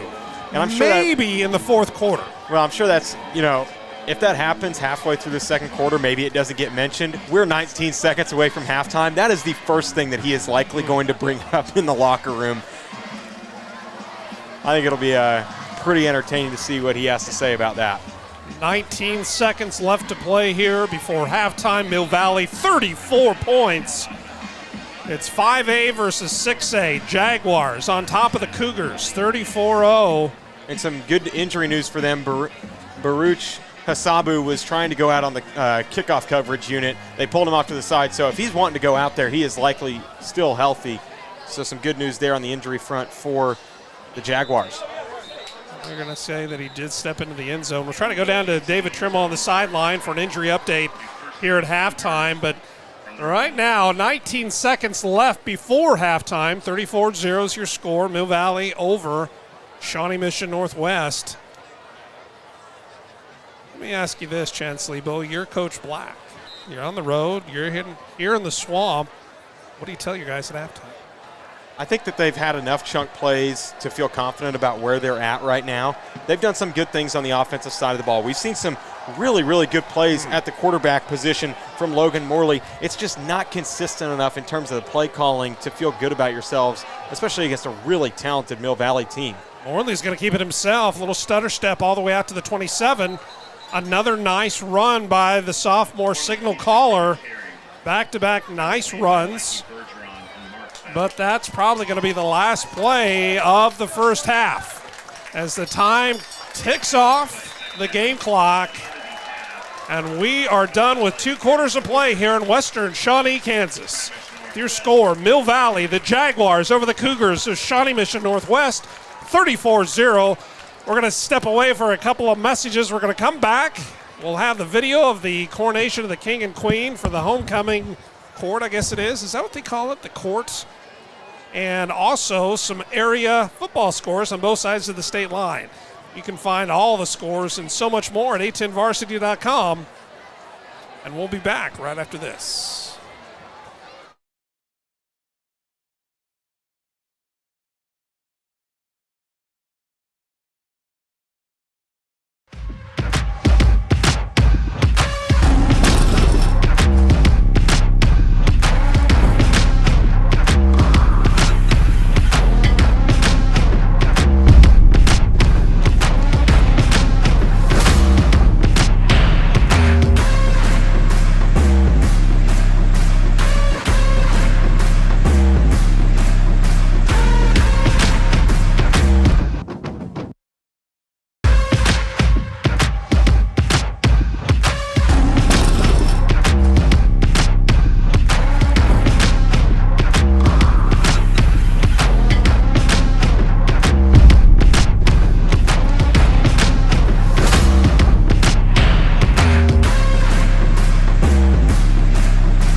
Welcome back to the Swamp here at Mill Valley High School. 34-0 is the score that we went into halftime with, and what do you know? It's still the same with 4:09 left in the intermission, plus or minus a couple of minutes. But it will give us an opportunity to bring you up to speed on a few area scores. Brought to you by 810varsity.com, your source for all the area college and high school scores, news, and so much more. We'll start with St. Thomas Aquinas and Blue Valley North. Aquinas, the surprise of Class 4A. That's right, they are in 4A this season after the new classification reorganization. Them and Miege as well, and St. James. Well, we can tell you that Aquinas is up 28-7 over the Mustangs of Blue Valley North. Blue Valley West, the other Jaguars in the metro area, 21. Blue Valley Southwest, 0. That's a halftime score. Gardner Edgerton, 21. Olathe West, 12. The Lions, the Chesty Lions of Lawrence High, doing battle against the Lancers of Shawnee Mission East, and they have a 19-7 lead over those Lancers. Olathe South, 14. Olathe Northwest, 0. The Raiders of Shawnee Mission South, 14. The Vikings of Shawnee Mission West, 7. Baser Linwood, 39. Turner, 6. How about this one, folks? Fellow Mill Valley fellow USD 232 team, DeSoto Wildcats, 49 to Topeka West, 13. 49-13 halftime score. Lansing and Leavenworth in a tight one, 18-14 halftime score. Shawnee Heights, 7. Topeka Seaman, 0. Washburn Rural, 13. Piper, 10.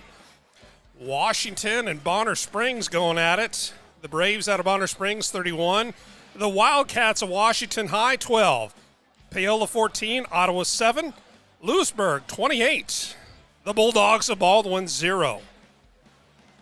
How about this one, folks? Bishop Miege, 38. St. James Academy, 7. 31-point lead by the Stags over the Thunder of St. James Academy. Kind of a surprise there. The Yellow Jackets of Center, 21. Christ Prep, 0. A couple of scores from earlier this weekend. Free State over Olathe East, 28-21. And the Eagles out of Olathe North, 35. The Bison of Shawnee Mission North, 14. A couple of scores on the other side of the state line of interest. Blue Springs, 21. Fort Osage, 3. Ray-Pac, 27. Blue Springs South, 10. Ray-Pac.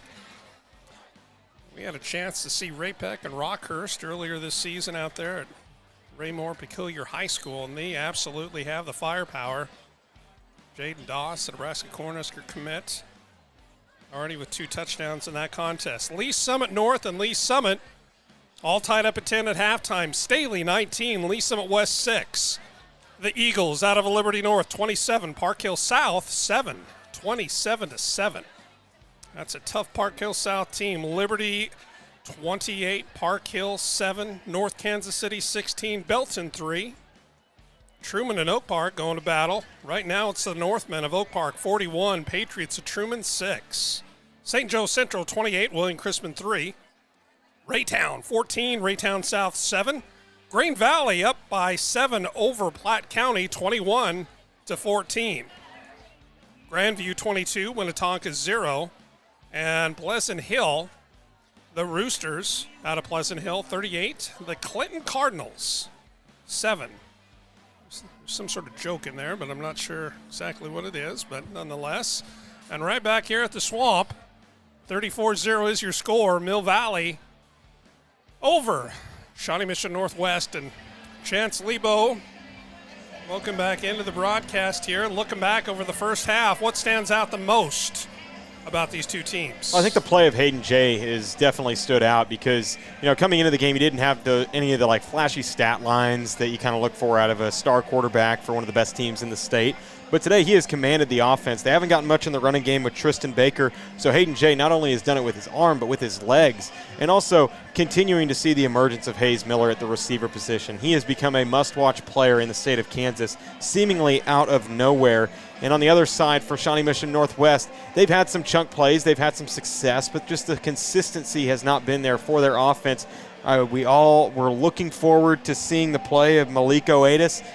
He really hasn't had as much of a productive night as one may hope, And we have seen some good plays out of the quarterback, Logan Morley, who, as a sophomore, has played much above he's played like a third-year starter, and I've really been impressed with how he's played against a tough Mill Valley defense. Listen, this Mill Valley front seven might be the best in the state of Kansas when you've got linebackers like Noah Coy and Brock Worcester at the linebacker position. Truman Griffin is so good at disrupting the interior, and then that sneaky sophomore Jaden Woods on the edge. I mean, this is a uber-talented front seven, and it's just given this Shawnee Mission Northwest team fits all night long. And looking forward to seeing this Mill Valley offense on the field once again, see if they kind of slow down the tempo a little bit or if they look to send their homecoming fans happy. Indeed. Well, looking at some of the halftime stats for Mill Valley, Hayden Jay, 10 of 16 for 141 yards, 2 scores and that 1 interception. And doing it on the ground is Hayden Jay, leading rusher for the Jaguars, 5 carries, 36 yards, over 7-yard average, and a couple of scores. Marion Graves, 6 carries for 31 yards. Tristan Shaken Baker, 9 attempts, 25 yards. As Chance Lebo pointed out, Hayes Miller, 7 receptions, 75 yards, and a touchdown. Not just first half. Those are ridiculous. You're right. Those are Cooper Kupp type of numbers. Preston Oliver with a big 43-yard reception in that second quarter. And Brody Brigham, the sophomore tight end, pulling down a couple of receptions for 23 yards, including a real nice touchdown grab in the first quarter. 1 interception for Mill Valley, and that was by Mikey Bergeron. For the Cougars, not as much really to talk about offensively, but we can say that the quarterback, the sophomore Logan Morley, 6'1", 165 pounds, 5 of 7 for 35 yards. He does have that 1 pick. He's also got 7 carries for 4 yards, but Mr. Malik Oatis leading all rushers for the Cougars behind 9 carries for 24 yards, but that Chance Lebo is only a 2.7 average. So we see Mill Valley to the win in the toss. Elect to receive or defer to the second half, and they are receiving now. And, well, how about that? Would you believe more flags out on the field? Yeah, nice return there by Sidney Lockhart. Really no fear on that, and as a return man, you can't really have much fear. And, just hitting the R2 button and having that acceleration through the hole, and it looks like it's probably coming back. As we talk about that, the laundry on the turf, that is the 13th penalty between these two teams. Each team had 6 penalties, and there was a couple of them. They're going to call a horse collar tackle. Interesting, and that's going to give Mill Valley fantastic field position to start this third quarter of action. 11:54 just underway here in the third quarter. 34-0 is your score. Hayden Jay waits for the snap, man in motion. Underneath is Tate Nicola, and Nicola with the reception. Nice 7-8 yard gain for the Jaguars. Going to bring up second and short. Yeah, looking to find some other guys in the passing game. We saw some targets in that first half for Preston Oliver out wide, but outside of him, it's been a lot of Hayes Miller and a lot of Brody Brigham getting some other guys involved in the passing game. Wouldn't be surprised if we saw a little bit of Tristan Baker as a receiver potentially. 2nd and 3, handoff to the aforementioned Baker. He's got enough for a first. Baker part. That's Hayden Jay. How about that razzle dazzle? Fakes out everybody, including yours truly, and he waltzes into the end zone. Touchdown, Mill Valley, Hayden Jay. Yeah, he has been doing it all today, and the legs have really been the beneficiary of that because in most of his passing plays, they're trying to get him outside the box and outside the tackles to try to, some natural bootleg plays for him, get him to see his receivers. We've seen him do that multiple times, and then his 3rd rushing touchdown. How good has he been today? Hayden Jay and his Jaguars with 40 points, pending the extra point here, to the 0 of the Cougars of Shawnee Mission West. Hold is down, kick is up. It looks good from here. The Zebras seconds. agree. 46 seconds it took Mill Valley to march down the field and put up another 7 points, making it 41-0. 11:14 left in the third quarter. Now, last week here at the Swamp, we were fortunate enough to be here with A-10 Varsity, and I believe they started the running clock right around this time when it was about a 40-point lead. So we'll see what the coaching staffs agree upon here. So do you think Hayden Jay, after that homecoming win, has a little bit more pep in his step here in the second half? Well, I saw him. He wanted to take that crown out there instead of his helmet, but Coach Appleby yanked it off him and said, "Not so fast, my friend." And he put on his helmet and went out there and scampered for 50 yards and a touchdown. And that is something that I haven't seen before, is them doing the halftime ceremony or the homecoming ceremony at halftime. Because usually you'd like to have your team in the locker room at halftime, make a couple adjustments, but we did ours at our high school before the game, and our coaches were upset about it then because they couldn't make their pregame pep talks. So I mean, there's never a good time to do it. So. Lucky you, they didn't have homecoming in juvie, but a kickoff there by Lohman, and it's going to be taken around the 5, 10, out to the 15 is Oatis, and he is spun down around the 15. And again, the Cougars are going to have miserable field position to start their opening drive of the third quarter, down by 41 points to the defending 5A, three-time back-to-back-to-back state champion Mill Valley Jaguars. Yeah, Malik Oatis has to be more explosive in the return game, and I'm not going to sit here and he probably doesn't need my advice at all, but he is shifty when he's got the ball in his hands now on offense, but on special teams he's just got to put his foot in the dirt and go. He can't go east-west and expect to get north-south a whole lot. Logan Morley takes a snap, quick throw out to the right side. He had a couple of plays in the first half, chance where that gave him some decent yardage, and looks like they're trying to go back to that. And why wouldn't you? Try to get something going. It's not happening between the tackles. Yeah, the receiving game, it's just been a lot of quick throws for him. This front four for Mill Valley has gotten pressure at an extremely high rate, and it's not allowing them to have many, late developing routes like a post or a curl. So they've been having to get some quick outs, quick hitches to get their best playmakers the ball. Hand off to Oatis. Tries to get it around the right side. Pulled down behind the line of scrimmage. Loss of about 3 on the play. Going to bring up third down for the Cougars, and they are going the wrong way again. Noah Coy's been all over the field tonight. We saw him make a play on special teams earlier. He had a couple, QB hits in the first half. He and Brock Wooster has been really good at the linebacker position so far this season. A couple of veteran guys to lead that front seven. There's a big smile on the face of Coach Appleby. Well, you know what? Who's not smiling right now? And that is Brock Wooster's mother. Wooster. She is going to come up here, and I'm telling you, someone's going to be knocking at the door, and she's going to have your hide. And what do you know? Another penalty. This one's going to go against the Cougars. It's going to be their 8th penalty of this contest, and we still have 10:20 left in the third quarter. Yeah, penalties are not going to help you at all. We did the state basketball tournament together. I said turnovers and free throw shooting, if you want to pull an upset, those are going to matter. When you want to pull an upset in football, turnovers and penalties are going to matter more than anything. Speaking of that tournament, a little scoring update for DeSoto after this. But a long pass down the sideline did get turned around in time. Maybe just a little bit underthrown. And that's going to bring up 4th and 19. And the Cougars are going to be forced to punt again for I believe that is 6. This will be the 6th punt. I don't believe that the Cougars have made it into Mill Valley territory. In fact, Mill Valley is now standing their park. That's Dylan Massey out there. And I think that is... I don't think it's Mikey. I think that is... Yeah, Dylan Massey and Holden Zigmund. He's had a couple big returns so far tonight. He's got a chance at another one right here, 40-35. Turns around, spins like a top all the way down to the 32-yard line. 1st and 10 from the 32-yard line for Mill Valley, leading by 41 with 9:56 left in the third quarter. See if there's some adjustments in personnel here as they start their second drive. Not sure that they can accomplish what they did, 46 seconds to put some more points up on the board, but we'll see here. Looks like we do have a change at the quarterback position. Daniel Blaine will now be the signal caller from here on out for Mill Valley. Daniel, don't call me David, but he has shown a little bit of magic himself when given the opportunity so far this season.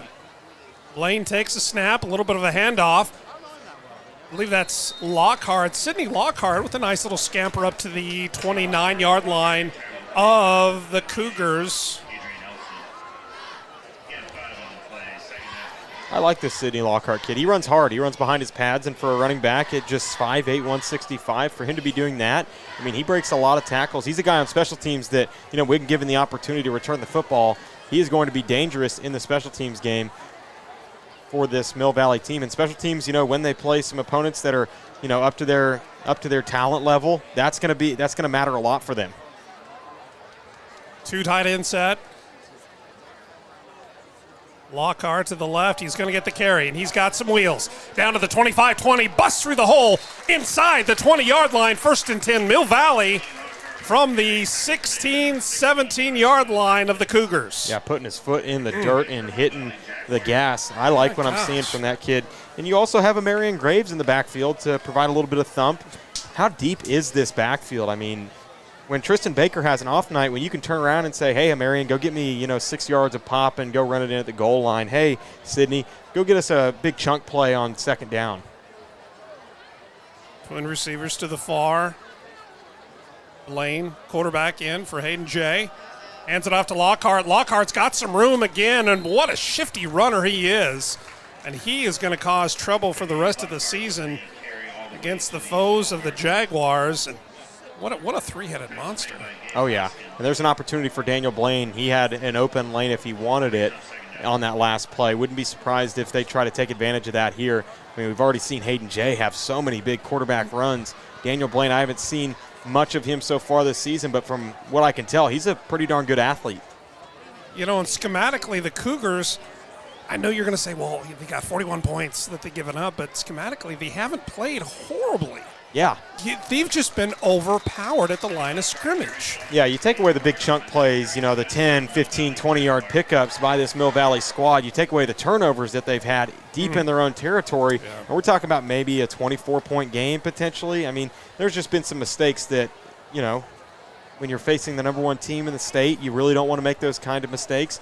But this is a team that last week was pretty competitive with Olathe North. Maybe, after a big week like that against one of the top teams in the state, you just don't have that much gas left in the tank.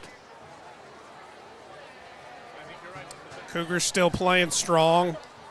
Defensive line right there still getting off the ball in a hurry. Playing for a lot of pride as we see Sidney Lockhart play his way into the end zone for another 6 for Mill Valley. Make it 47-0, 7:27 left in the third. I mean, what else can you say about this Mill Valley team? They played really well on both ends of the field, and, I mean, just continue to be impressed each night with what I see from this team. I mean, I didn't get to see any of their games from last season, but from what I can tell, this team has a state championship in their within reach. Sure. 3 in a row, why not 4, right? Yeah, I mean. 48-0 is your score here at Mill Valley High. The 5A, defending 5A state champ Jaguars going against the 6A Shawnee Mission Northwest Cougars. We came into this game and talk about a little prognostication. You're thinking that the Cougars probably could come out. If they get a couple of quick scores, maybe force a turnover or two, this could be a heck of a matchup, but really kind of the opposite just happened. And it's kind of crazy that we're talking like this with 7:27 left in the third quarter. Yeah, and there have been, the problem has been that, the clock has stopped too many times, whether that be penalties, turnovers. When the clock stops, that is more and more time for Mill Valley's offense to be on the field. I mean, I'm not sure if the time of possession is on the stats, but I would assume that we're about 24, let's say we're about 30 minutes into this game, and I would venture to believe that Mill Valley's controlled at least 24 minutes of it. Well, how about 12 minutes to 14 minutes for the Cougars? 12 it doesn't minutes. feel like that for some reason. It does not. No, Maybe it's just the big chunk plays that Mill Valley's had, but it feels like every time we turn around, it's either a 3 and out or Mill Valley has the football. Mill Valley with 21 first downs on the evening so far to 2 for the Cougars. So we see Mill Valley, Lohman doing the kickoff duties again, and that one doesn't have a chance for return. Cougars will have it 1st and 10 from their own 20. 7:27 left in the third. A couple of area score updates of note. Said that the Huskies of Blue Valley Northwest and the Tigers of Blue Valley were going at it. Tightening up a little bit. Northwest 27, Blue Valley 24. St. James, all they're doing is, Bishop Miege over St. James, 38-7. 31-point lead. That's a third quarter score. Blue Valley West 21, Blue Valley Southwest 0. Right here, 48-0 is the Cougars. Come out on offense. Twin receivers to the top and bottom. Single back set to the left is Oatis. Morley takes it. And ball is on the turf, and when it rains, it pours, my friend. That's going to be a fumble recovery for Mill Valley. I mean, just time after time, just shooting themselves in the foot. Penalties, turnovers, silly mistakes has been an issue. We've seen fumbled snaps. You get a 2nd and 5 and you fumble a snap. Now you're set up with 3rd and long. There's just been so many mistakes made that have kept this game from being a close one. And we do have a running clock now at the 6:29, 6:28 mark left in the third quarter. And the Jaguars 2 points away from a half a century to 0 for the Cougars of Shawnee Mission Northwest. Looking ahead on the schedules for both of these teams, I mean, it doesn't get much easier for either team, quite frankly. We have another quarterback in. We do. Connor Bohan, he is a 6'3" sophomore that they're really excited about. He drops the ball on his first carry.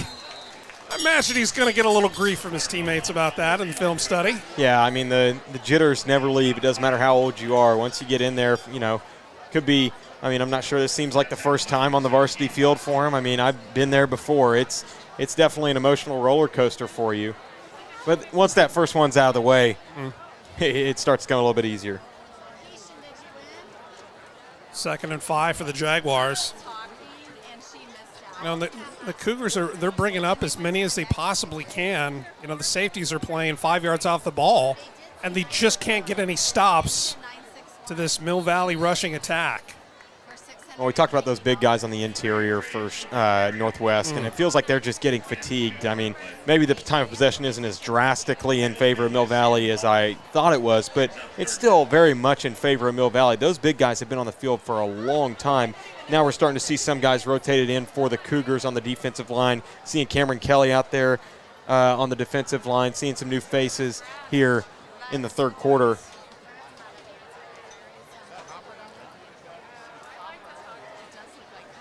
Adam Hageman, number 10, having another big night. 4:43, 4:42 left in the third. Hand off to Lockhart. I beg your pardon. Now we got Marion Graves. He is the third leg of this three-headed monster. The third leg of the three-headed monster. Not really sure where I was going there, but I don't know. Story of my life. 4:18, 4:17. Clocks are rolling. Looks like we're going to get a field goal try here. And what the Cougars are facing right now is an extremely deep Mill Valley team. And when you have sophomores and juniors that may not play an awful lot, have an opportunity to get in and get some quality minutes, I mean, they're going to play with their hair on fire. Oh, yeah. Those are the opportunities that you live for when you're a young guy. This is going to be a moment, 15, 20 years down the road where you're saying, hey, telling your kids, hey, I had 2 tackles against the number 1 team in the state my sophomore, freshman year maybe. Amen. Yeah. As we said, the field goal was good, 51-0. Back to the schedules for Shawnee Mission Northwest. We're going to be at home next week against Free State. And they go on the road to Olathe West out at Seaback. That's not going to be easy. Olathe South and the All-American Jordan Allen going to be coming in for a home game. They go to Shawnee Mission East and then finish off against the Eagles of Olathe East. Certainly a lot to play for this Cougar team, this young team. Even though we've talked so much about the upperclassmen, the standout linebacker, Adam Hageman, just a sophomore. 5'10", 165 pounds. I just don't understand how he can be that much of a freak athlete. Lead the team in tackles and tackles for losses. Braden Frazier and Harper Engel on the line. Josh Makowitz getting started as a sophomore, as we see Oatis has a little bit of a wiggle to him on that return, and we have some more laundry on the field. late flag there. I'm interested to see. Looks like we're getting, I mean, if I'm not mistaken, looks like the number 1 defensive line is still in the game for Mill Valley. You're seeing Truman Griffith and Jaden Woods out there, as well as Spencer Vaca. Kind of wonder how much they want the shutout. They've already pitched one this year against Olathe Northwest, 40-0. They gave up a touchdown last week to Shawnee Mission West. And you can just about bet that they are going to do whatever they can to make sure that the score stays 0 for the Cougars. 1st and 10 Cougars. Oatis gets the carry right up the middle, right over the center. Falls down right over the center. Gain of about a half a yard. 2nd and 9 from about the 34-yard line. And Logan Morley, look, if you're a sophomore and you're the starting quarterback for a 6A class team, you got to have some skill. You got to have some moxie, too. I mean, the kid's come in and played his heart out. I mean, there have been times where I'm thinking this kid is in his 3rd, 4th year as the starting quarterback. He's played tough against a very tough front 7. Carried himself very well. Another tough run, smothering defense, but Cougars trying to get whatever they can, trying to squeeze out that extra yard and a half with the push. That just goes to it shows you what a well-coached team and how hard that these Cougars play for Coach Black. And we've seen it before. We've seen it this year. A team gets down a couple of scores a little bit later in the game, and, you know, they just get bulldozed over, and their heart's not in it. But these guys out here, they're playing for their team. They're playing for each other and their coach. That pass was there, just a little bit too hot.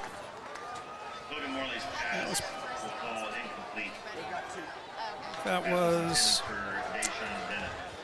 I was just going to mention Desean Bennett as well. Just a sophomore, 6'3", 190 pounds. And in punt formation once again. If you had to pick an MVP for this Cougar team, I almost got to say it's the punter back there, because he had one tipped and partially blocked, but otherwise he's done his job extremely well. And I've also liked the way that the interior defensive line has played for Shawnee Mission Northwest. That's something they can look back on in the film and say, okay, we're pretty good in the trenches on the defensive side. I mean, it is not easy to limit Tristan Baker to as little production as he's had tonight, and they've done that so well. And, you know, there's some new guys, new faces coming on the defensive line currently against, you know, the second team unit for Mill Valley.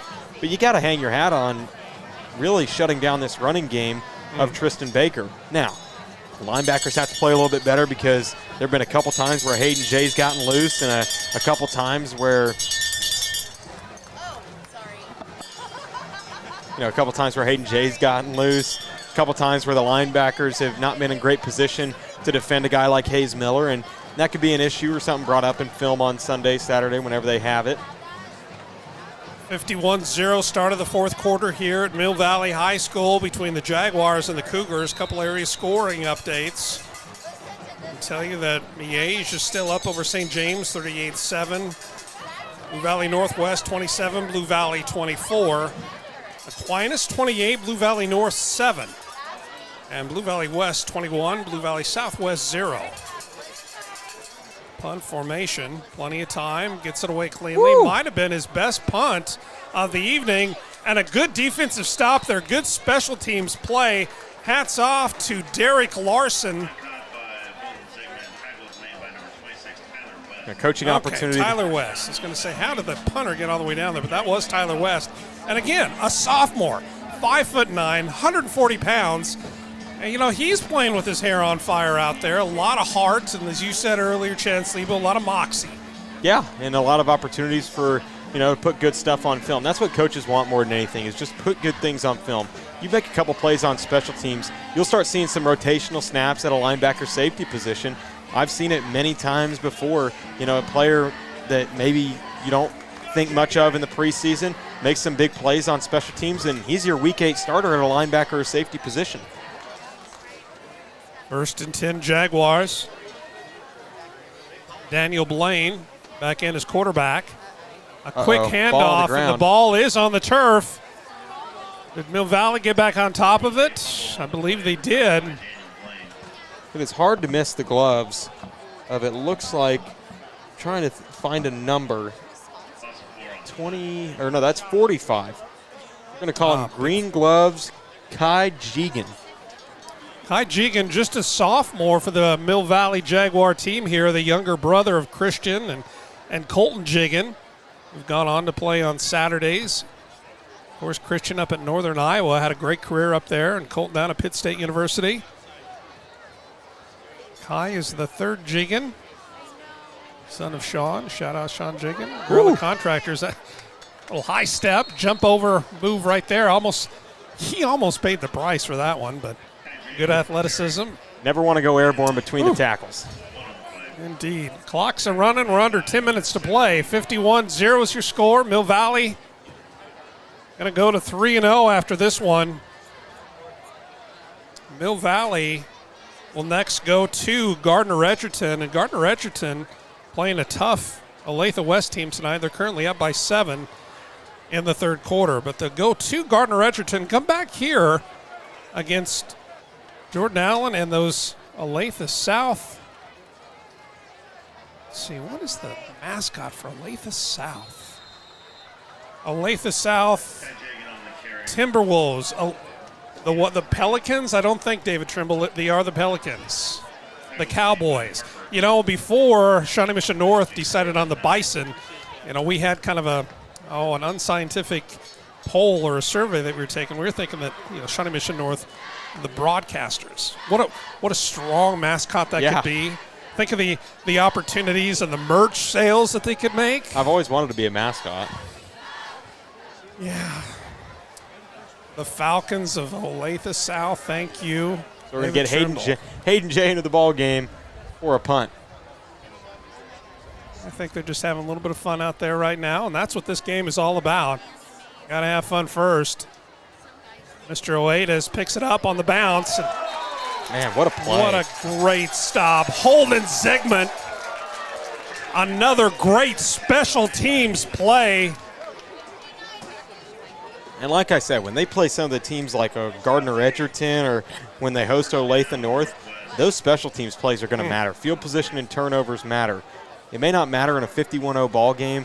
Man, when the good teams come to town, it's going to be tough. 8:07, 8:06, clocks are rolling. Cougars with the ball, their own 39.5-yard line, trying to get some positive yardage here. Typically, after the end of 3, we'd have birthday announcements. Get to that here in a second. That was a nice fake right there, but it didn't result in a gain. And we got some more. That's another silly flag right there. Not silly on the officials' part, but just on the players. And that's. I think it looked like Mikey Bergeron might have gotten that one.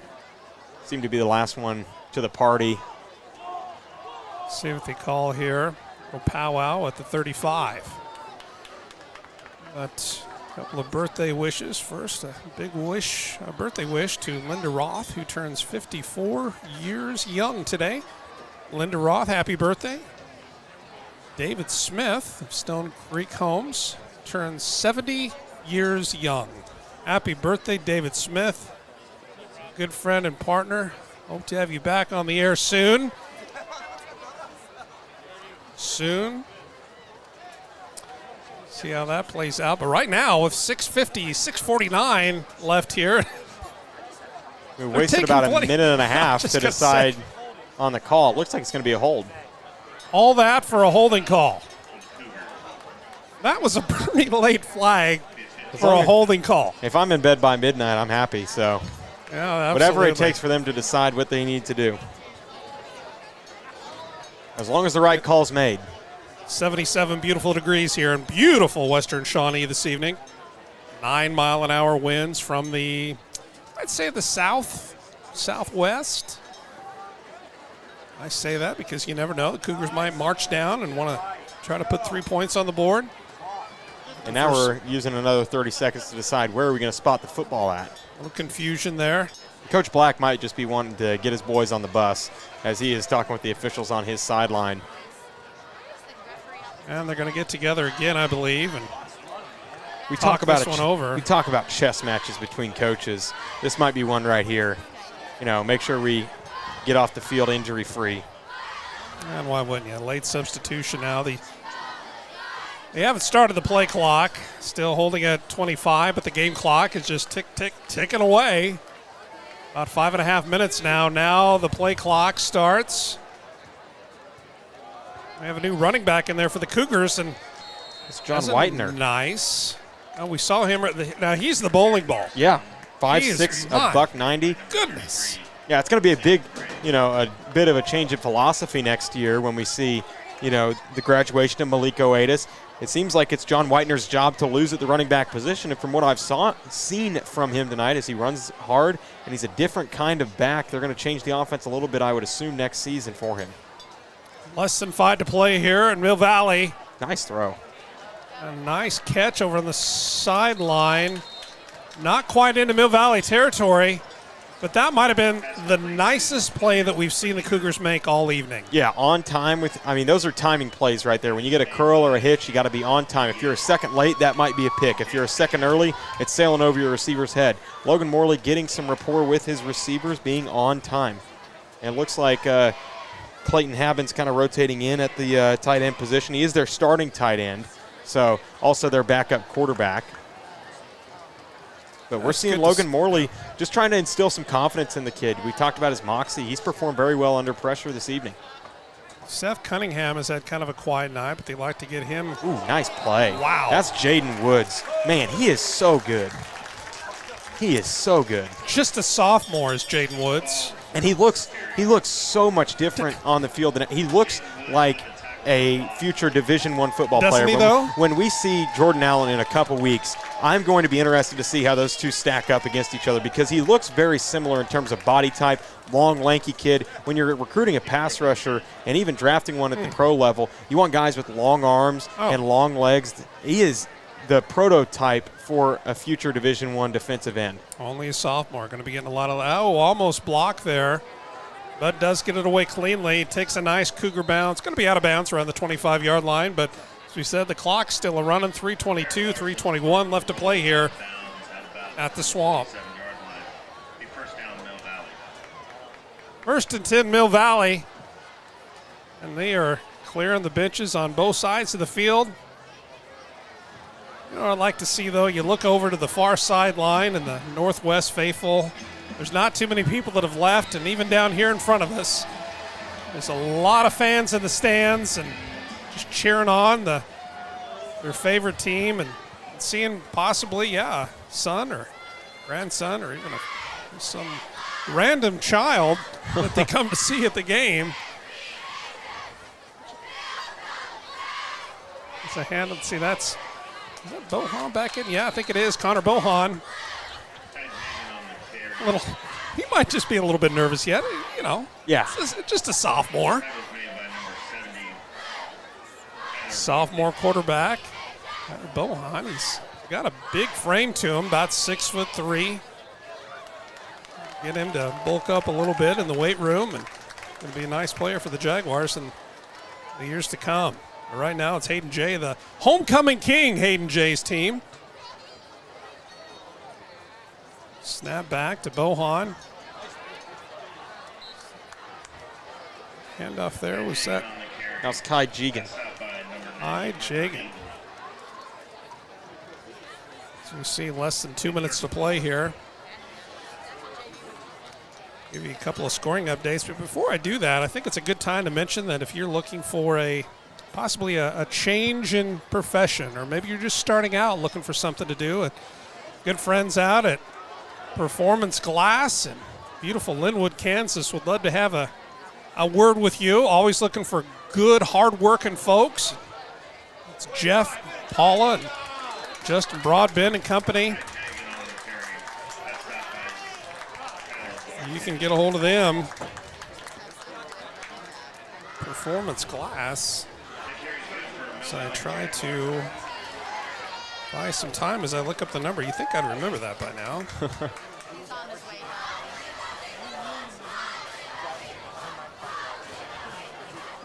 Performance Glass. There it is right there. The open Monday at 8 o'clock. And folks, like I said, if you're looking to, maybe make a career change, or maybe you're a little unsatisfied with what you're doing right now, or you're just starting out trying to figure out what you want to do for the rest of your life, well, I can guarantee you this, working for the Broadbents at a Performance Glass, going to give you an honest day's pay for that honest day's work. But you can reach them at 913-441-1290. That's 913-441-1290. 441-1290. Give them a call. Tell them Sean sent you. That's Performance Glass Inc. in Linwood, Bonner Springs, Kansas. And that's going to do it here in Mill Valley. So we see the final 10 seconds tick away. And Mill Valley is just every phase of the game tonight. Chance Lebo is just absolutely dominated and played like you would expect a 3-time defending state champion to play. Yeah, the competition will definitely step up here in the next coming weeks with a road trip to Gardner-Edgerton next week, the number 10 team in the 6A rankings at 810 varsity. This is going to be a good, important stretch with a Gardner-Edgerton game, a game against, like you mentioned, Jordan Allen and that Olathe South squad, then at Shawnee Mission South, and then the 6A number 4 team in the state, Olathe North, comes to town. That will probably decide the Sunflower League, if I'm not mistaken. Indeed it will, partner. I think next week we're going to be down in Texas for the Arnett Meade and Bishop Sycamore battle down there in Pflugerville, Texas. So we won't be on the air here in Sunflower League territory, but you never know. Things can change. We might be out at Gardner-Edgerton, but yeah, it will be in Oklahoma. But regardless of where we're going to be, you can always check out 810varsity.com for all the latest high school news, sports. Follow them on Twitter at 810varsity.com. Big shout out to Chad and all the folks back at the 810 Mothership helping us put together a good production tonight. We appreciate you spending a little bit of time out of your weekend schedule to join us here for a little Friday Night Lights. So on behalf of Chance Lebo and Jeff Broadbent and David Trimble, my name's Sean Brewer, and until next time, good night.